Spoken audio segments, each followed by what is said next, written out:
शासनाची हालचाल अशी सुरू आहे की हैदराबाद गॅजेट लागू करायचं, पुन्हा सातारा गॅजेट लागू करायचं, पुन्हा बॉम्बे गॅजेट लागू करायचं. कुणी अधिकार दिला या महाराष्ट्राच्या मुख्यमंत्र्यांना? कायदा कळतो का या महाराष्ट्राच्या मुख्यमंत्र्याला? स्टेट बॅकवर्ड कमिशन कशासाठी नेमलंय? या प्रश्नाची उत्तरे आम्हाला हवेत. या महाराष्ट्रात जर राज्यपाल महोदय असतील, राज्यपाल महोदय 12-13 करोड जनतेच्या दायित्वाची शपथ घेतलेला एक मुख्यमंत्री या महाराष्ट्रामधल्या 50-60% लोकांच्या न्याय हक्क अधिकाराच्या जीवावर उठलाय, बेकायदेशीररित्या काम करतोय. या प्रश्नाचं उत्तर आम्हाला हवंय. देशाच्या राष्ट्रपतींना आम्ही हा प्रश्न विचारतोय, देशाच्या पंतप्रधानांना हा आम्ही प्रश्न विचारतोय.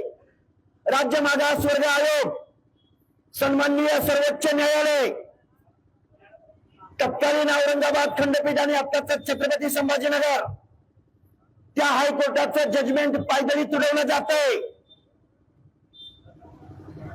आणि एक जरांगे नावाचा माणूस, खरं तर आम्ही संविधानाची भाषा बोलणारे आम्ही दोघेही कार्यकर्ते आहोत, पण जरांगे नावाचा माणूस, खरं तर तुम्ही गावगाड्यातली माणसं आहात, महाराष्ट्राला मला सांगायचं आहे, तमाशामधला सोंगाड्या असतो ना, तमाशातला सोंगाड्या, करमणूक करणारा, बतावणी करणारा माणूस, त्या माणसाच्या सांगण्यावरनं महाराष्ट्राचा मुख्यमंत्री जी.आर. करतो.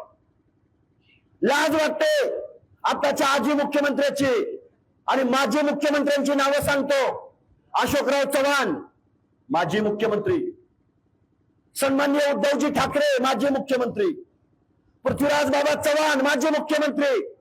या माणसांना जरांगेच्या अंतर्बलीसह तिकडे जायला वेळ आहे, पण ओबीसीच्या एकाही माणसाकडे, एकाही आंदोलकाकडे, एकाही मागणीकडे वेळ द्यायला यांच्याकडे वेळ नाही. सन्माननीय राहुलजी गांधी, तुम्ही ओबीसीची भाषा बोलताय राष्ट्रीय स्तरावर. हा पृथ्वीराज चव्हाण नावाचा जातीवादी माणूस अंतर्बली सराटीला जाऊन आला. आमच्या ओबीसीची काय भावना ऐकावी ना त्या पृथ्वीराज बाबानं. दरबारी माणूस, तुला काय माहितीये महाराष्ट्र, काय माहितीये दाटरा पकड जाते, काय माहितीये ओबीसी वर्ग? या जरांगे नावाच्या माणसाला मी बतावणीकार म्हणलं, सोंगाड्या म्हणलं. खरं तर मी तो बिग बॉसचा जो कार्यक्रम आहे ना, त्या प्रोड्युसरना सांगेन की बघा, एखादं येलो कार्ड, रेड कार्डच्या द्वारे या जरांगेला तुमच्या बिग बॉस मध्ये घ्या. याच्यापेक्षा या जरांगेची कुठलीही लायकी नाही. प्रत्येक आंदोलनाला वेगळी मागणी. या प्रश्नाकडे लक्ष वेधून घेण्यासाठी आम्ही आज गडीगोद्रीच्या या ओबीसीच्या पंढरीमध्ये, सामाजिक न्यायाच्या पंढरीमध्ये आम्ही आज इथं उपोषणाला बसलोय.